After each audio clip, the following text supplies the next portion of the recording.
newest transformation of America. Derek, you got track 3 ready? Let's go with that. He says he's going to withhold funding if schools do not follow the policy. Well, in Texas, he can keep his 30 pieces of silver. We will not yield to blackmail from the President of the United States. And let me point out something. The schools in Texas get about $10 billion over our 2-year budget of federal funds. A majority of that is for free breakfast and free lunch through the food program, through the Ag Department. So Barack Obama, if schools don't knuckle down to force girls showering with boys and force 8-year-old girls to have to endure boys coming into their bathroom, he's taking money from the poorest of the poor. The President of the United States will be ending the free breakfast and free lunch program. That's what he's saying. The people of Texas and the legislature will find a way to find as much of that money as we can if we are forced to. Okay, so he hits it right on the head. This is what Barack Obama does. In order to help these couple of hundred, maybe, let's just go out on a limb and say there's a couple of hundred kids with questionable transgender identity issues in Texas. A couple of hundred, maybe at most. I find it hard to believe there's more than a dozen. In order to satisfy them and to take care of them and make them feel so good about their lives, he's going to eliminate the free breakfast and the free lunches for the poorest African American and Hispanic kids and white kids in Texas. What is going on when this man who allegedly gets elected as Barack Obama, the savior of the poor, the guy who's going to make things equitable and justifiable for everybody, is hurting the poorest of the poor in Texas because he wants to take care of the feelings of a few kids who have some gender identity issues. You know, those kids who have those issues, they probably have pretty wealthy parents to have had the time to even think about that. A poor kid's not thinking about his transgender identity issue. He's worried about eating. He's got no time to think about whether he feels like a woman or his feelings get hurt because he has to use a men's bathroom instead of a woman's bathroom. Once again, they're tearing us apart, folks. This is what they're doing. Who in their right mind would push something like this when we have so many important issues for the survival of the country? We're being targeted by Russia, Iran, North Korea, ISIS, Al-Qaeda, and this piece of human garbage in the White House is trying to amp up the game about transgenderism. And you know what? I'm going to force all you schools to do this and make those couple of dozen kids feel good about themselves and let them use whatever bathroom they want. Really? Think about the total importance of that. Some guy says he wants to use the woman's shower. Like Ken said earlier, really? How do you know he's such a pervert? You're going to allow this incredibly teeny weeny minority of people. I'm not against those people. But you know what? You need to handle that. You are such a unique minority. You go handle it in your own way. Go to a private school. Go to a rich school. Go to a charter school where they have single bathrooms, unisex bathrooms, where you go one person at a time. You should not be inadvertently hurting every other child in that school by saying, I want to use the woman's bathroom. No. Your stuff is guys. You go to the guy bathroom. Deal with it. You know, there's no guarantee in the Constitution or in life in general that you're not going to have your feelings hurt at some point, and that life is not a little more difficult for you mentally than somebody else. You need to, each and every one of us needs to have the responsibility to live our lives and do the best we can with what we got. And this piece of garbage, Obama, is now pushing this stupidest of stupid issues upon the American public. And I would hope here in Ann Arbor, I'm betting the Ann Arbor people will buckle in a heartbeat because, you know what? Number one, they want the money. Number two, they're all touchy-feely. They don't have a lick of common sense here in Ann Arbor. Sorry. If you feel bad about it or don't like me saying that, call into the show. I'll give you your 30 seconds of airtime to tell me I'm wrong. 734-822-1600. If you think I'm wrong and people should all have the ability to use whatever bathroom they want, please call in. I'd love to hear from you. I'd give you your 30 seconds, maybe even a minute. Call. Light it up. It's nonsense, and you know it. You can't back that up. There's no argument for that. And yet the head of the free world is pushing this garbage on us. Are you kidding me? It's insanity, and we need to stop messing around with this. Transgender this, transgender that. Just forget about it. All right, Matt covered this next topic here pretty well in the last half hour, so we're not going to spend a lot of time on it, but I think we need to. The Obama administration has a little snag. Court says the administration violated the Constitution in funding Obamacare subsidies. Judge Rosemary Collier, shout out to her, very nice, of the U.S. District Court for the District of Columbia, issued an opinion declaring that the Obama administration violated the Constitution by funding Obamacare subsidies for which Congress did not appropriate funds. Well, hey, finally, the third branch of government, judge, says, hey, Obama, you overstepped your lines. This is a congressional thing, not your thing. You violated the Constitution. Nice to hear. Congress passes all the federal laws in this country, the judge wrote in her opinion. The court will enter judgment in favor of the House of Representatives. Kudos to Ryan and Boehner and whoever else started that.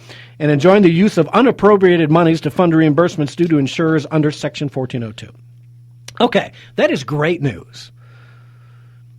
And hopefully it will stand, but who knows? At this point, if it went up to SCOTUS, we'd be 4-4 and it would hang anyways. But it's unbelievable. And as Matt had said earlier, United Healthcare, the biggest insurer, is already opting out of Obamacare. This thing is doomed to failure. It's just nonsense. Stop messing with the economy. Stop messing with free enterprise. Number one, why did they never let us buy our insurance plans across health lines, state lines? Why? Please tell me that. Why? More competition would drive costs down. Costs are going up right now, folks. If you haven't had your insurance look at your health insurance you better take a look at it. It goes up. Mine went up. Nothing I can say about it. It did. I'm sorry. Didn't work for me. All right, well, Derek, let's take a break. And when we come back, we will talk about Hillary and her email problems and all the other goodies that go with it. We'll see you on the other side of the break.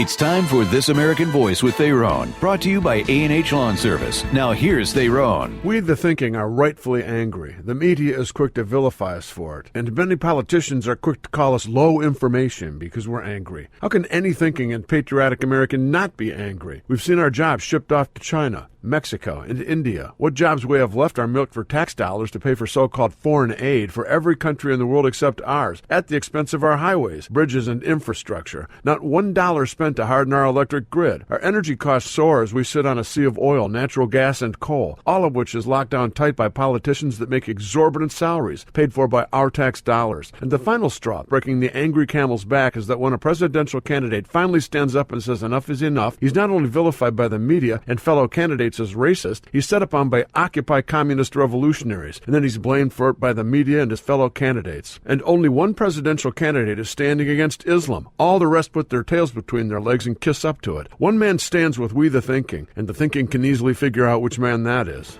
A&H Lawn Service in Saline serves all of Southeast Michigan. They've been offering professional lawn maintenance since 1991, including landscape construction, lawn and landscape maintenance, irrigation systems, winterizing, and snow removal. Let A&H Lawn Service help your business with landscaping solutions for today and tomorrow. They have the professional experience you can count on. Call 734-429-5778 and see how their business can help your business, or visit ahlawn.care.com.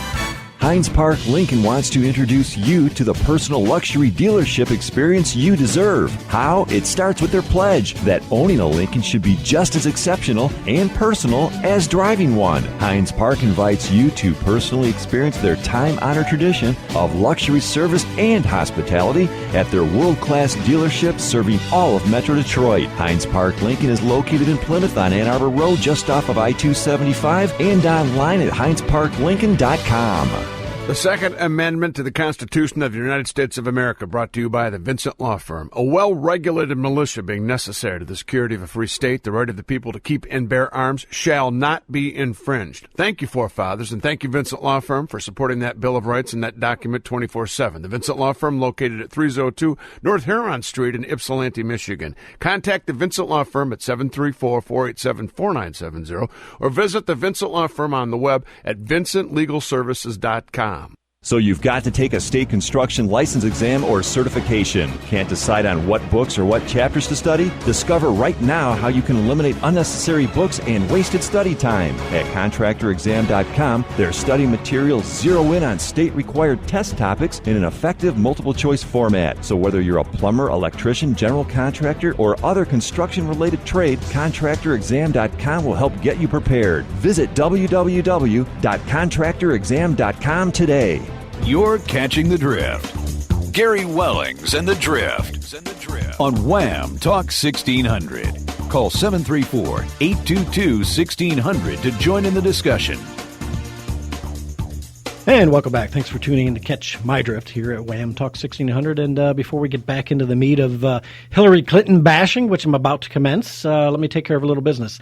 If you're looking for a new mower this spring or a new tractor, garden tractor, or bigger tractor, call Ashelman Equipment, 734-994-6000. That's 734-994-6000. Located at 6 Mile Road in US 23. You can see all the great equipment as you drive up the highway there. They've got some LS tractors and loaders, and some Coyote tractors and loaders, and Clipper zero-turning radius lawnmowers. Great equipment. Go see Mark up there. He's got a lot of really good equipment. They've got some really spectacular deals on it. So they call themselves the Zero-Turn Headquarters, 734-994-6000. Or you can go to their website, www.aeschliman. That's aschliman.com. Okay, so we were talking about Hillary Clinton a little bit, or we're getting ready to talk about Hillary Clinton. And will she or won't she get charged in this matter? It sure looks like the FBI has a case, but will Barack Obama have the Justice Department actually bring charges? Well, let's run with track forward, Derek, and let's get started with that. Attorney General Loretta Lynch's reputation hinges on the outcome of the Clinton email probe. If charges aren't brought on Clinton, Lynch will surely face attacks from the right. But even if charges are enforced, Democrats will question the motives of FBI Director James Comey, a Republican who worked for the Bush administration.